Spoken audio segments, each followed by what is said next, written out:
Bueno, hace muchos años que estoy con el tema del liderazgo porque tuve muchísima experiencia en el mundo empresarial, a nivel a veces inicialmente de jefatura, después de director y creador de empresas, y me encontré con que había gente experta en negocios pero que no eran líderes.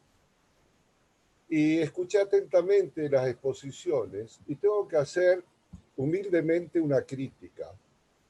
¿Cuál es la crítica? Exponemos el deber ser, a dónde hay que ir, pero nuestras sociedades son carentes de líderes, no carentes de gente inteligente, no carentes de gente creativa, sino carentes de líderes.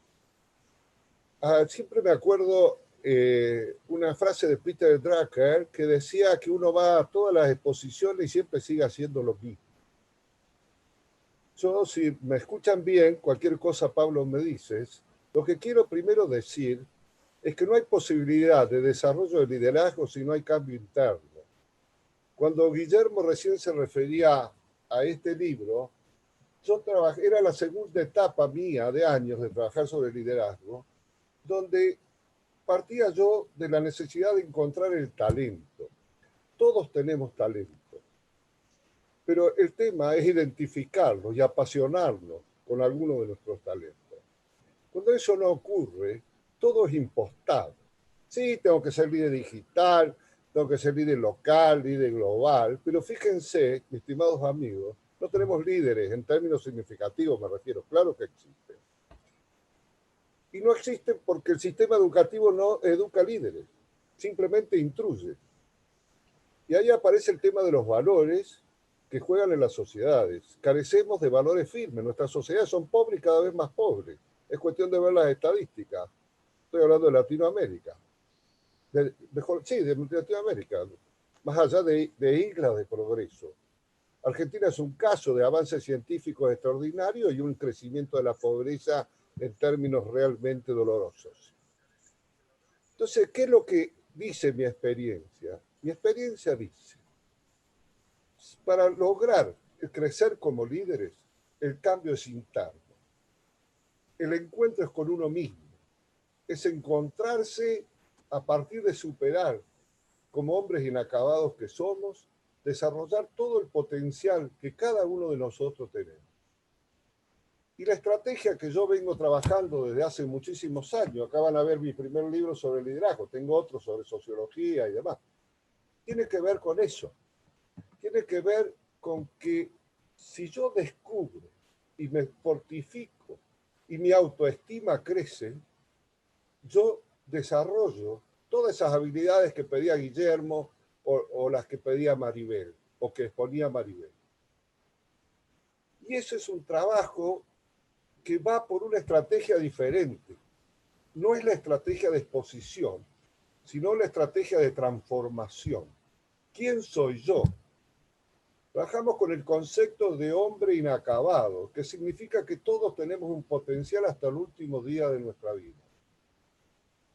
Lo que nos corresponde como docentes e inspiradores de liderazgo es facilitar. Y eso nunca se puede hablar de liderazgo sin valores. Hablar de liderazgo hay que hablar de valores, porque uno puede ser líder y llevarnos al precipicio. Siempre doy el ejemplo de Hitler en oposición a Mahatma Gandhi o del propio Mandela. Entonces, tenemos que cuidarnos mucho de exponer el deber ser. Hay que trabajar el deber ser, pero a partir de lo que somos y de lo que podemos transformarnos. ¿Cómo lo hacemos? ¿Cómo comunicamos? Nosotros tenemos una vasta experiencia en este tema y hemos creado una diplomatura en liderazgo que atraviesa desde el autoconocimiento, el dominio de las emociones, desde las emociones de base que provienen de la maternidad, el tema de cómo comunica, que es ahí donde le voy a exponer a Andrés, o le voy a pasar a Andrés, ¿no? A cómo se vincula, cuáles somos nosotros en función de equipo. Miren, le doy un caso para pasarle a mi compañero enseguida. Tuvimos un desarrollo, hay un campeonato, tricampeonato de rugby, donde Argentina hizo un partido extraordinario contra los All Blacks, que son los número uno en el rugby del mundo. Y en el tercero lo pasaron por arriba. Y Y no tiene que ver con que sean mejores jugadores o peores jugadores que el otro, tiene que ver con el espíritu, tiene que ver con la emocionalidad, tiene que ver con la capacidad de liderar en términos de lo que son, en términos de comprensión y dominio de campo, obviamente. Carecemos de líderes en términos significativos. A nivel social y político, que fue alguna de las inquietudes que planteó nuestro amigo colombiano uruguayo, es terrible lo que nos pasa. Si no, no tendríamos la situación que tenemos. Y voy a resumir en esto en medio minuto. Los cambios son abismales y van a seguir siendo abismales. Los líderes de verdad piden gente inteligente, gente creativa y que no le tenga miedo ni a los cambios ni a la gente valiosa. Para no tenerle miedo a la gente valiosa hay que sentirse muy valioso. Y el trabajo de coach y el trabajo de transformar y facilitar el liderazgo pasa por lograr que la gente se sienta valiosa. ¿Y desde dónde? Desde su talento y su capacidad de apasionarse por esos talentos. Primera etapa, dicho esto, que cambié mucho el repertorio por todo lo que se venía diciendo. Andrés. Bueno, buenas tardes a todo Latinoamérica y América. Gracias, Eduardo, y gracias por permitirme estar aquí. Yo, un poco siguiendo con la línea de lo que viene diciendo Eduardo, tal cual como lo vienen planteando el resto de los expositores, y como lo dice Eduardo, esta falta de líderes auténticos que hay, ¿no? Me parece que el pensamiento debería venir desde el lugar en donde estamos parados hoy, ¿no? A mí me gusta mucho, a través de estos espacios, tratar de generar el pensamiento, y sobre todo el pensamiento crítico. Hay dos factores que hacen al liderazgo. Uno me parece que es proveer las libertades, ¿sí? Proveer la libertad. Creo que en Argentina puntualmente ese 19 de diciembre es como si de golpe hubiésemos perdido la libertad, ese sentimiento de no poder hacer lo que queríamos.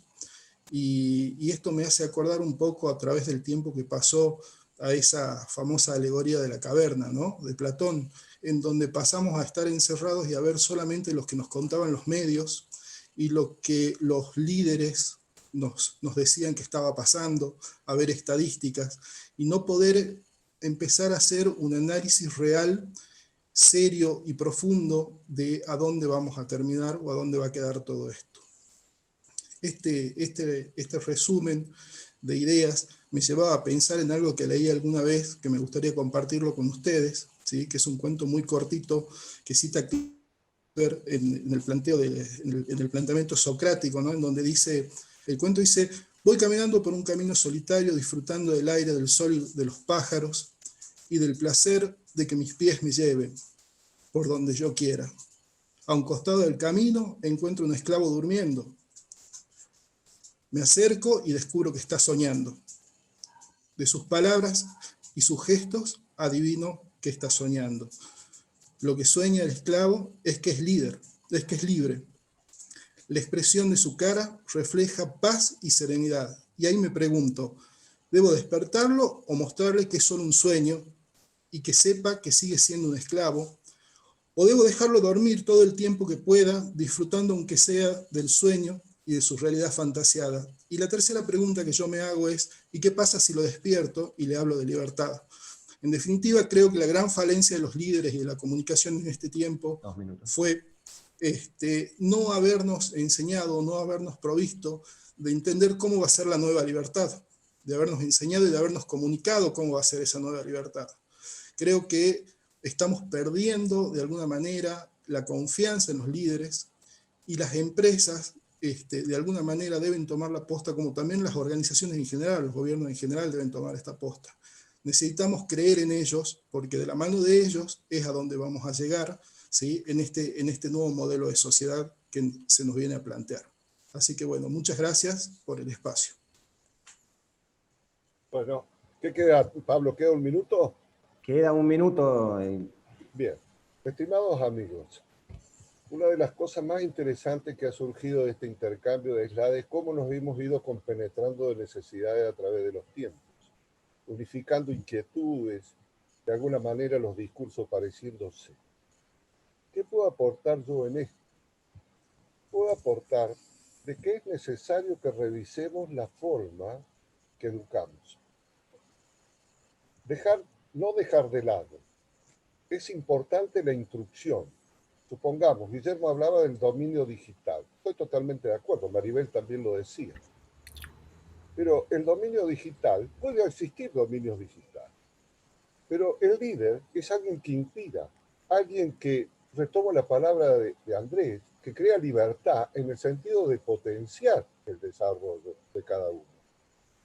¿Qué fue lo que hice con vos, Pablo, como ejemplo de todo no sé si buen ejemplo, pero digamos uno de los, ya que lo mencionaste, que fuiste mi alumno? Trabajar sobre el potencial de las personas, sobre el talento de las personas, facilitar eso, lo cual implica un profundo autoconocimiento y un pensamiento crítico. Y en este caso el pensamiento crítico es doblemente importante, porque vivimos en un mundo de redes que sin darnos cuenta nos somete, nos orienta, y nosotros creemos que decidimos en libertad. Y la verdad que no decidimos en libertad si no somos conscientes que hay un aparato de comunicación que nos estudia en 360 grados, la famosa Big Data, y que va buscando de qué forma puede orientar nuestras acciones o conducta y nuestras decisiones. Esto pasa a nivel individual, a nivel empresarial y a nivel político. Muy Lo que bien, Eduardo. nosotros termino diciendo que es una responsabilidad que nosotros en Córdoba hemos asumido un grupo de personas hace mucho tiempo, de trabajar por el desarrollo de líderes auténticos. Y líderes auténticos significa coherencia, valores firmes y amplio autoconocimiento respecto a su talento y la pasión para que ese talento lleve a cabo los objetivos que se proponen. Dicho esto, creo que si cumplimos la hora, estamos